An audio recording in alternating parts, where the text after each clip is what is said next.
Les députés européens sont élus au suffrage universel direct depuis 1979.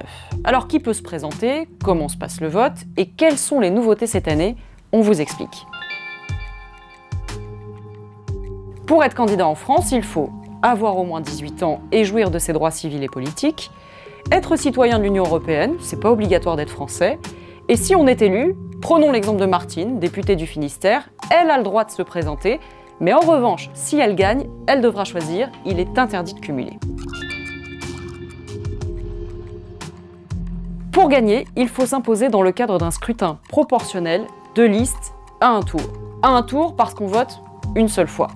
De listes parce qu'on élit un ensemble de personnes sans avoir la possibilité de rayer des noms. Chaque parti présente une seule liste de candidats, dont le nombre varie selon les pays. Plus le pays est peuplé, plus il y a de candidats. Autre règle à respecter, depuis 2004, toutes les listes doivent impérativement être paritaires.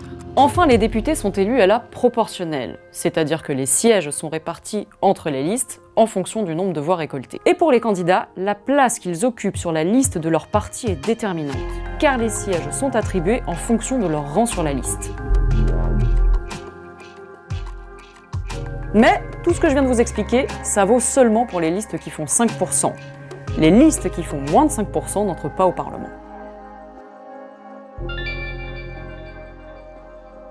Depuis 2004, la France était divisée en 8 circonscriptions régionales. Mais ça, c'était avant.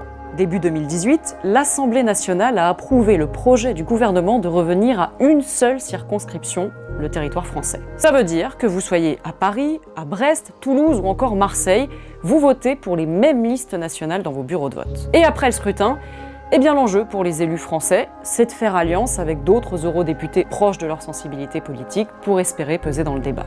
C'est la fin de cette vidéo, n'hésitez pas à commenter et puis vous retrouvez tout notre dossier sur les européennes sur francebleu.fr.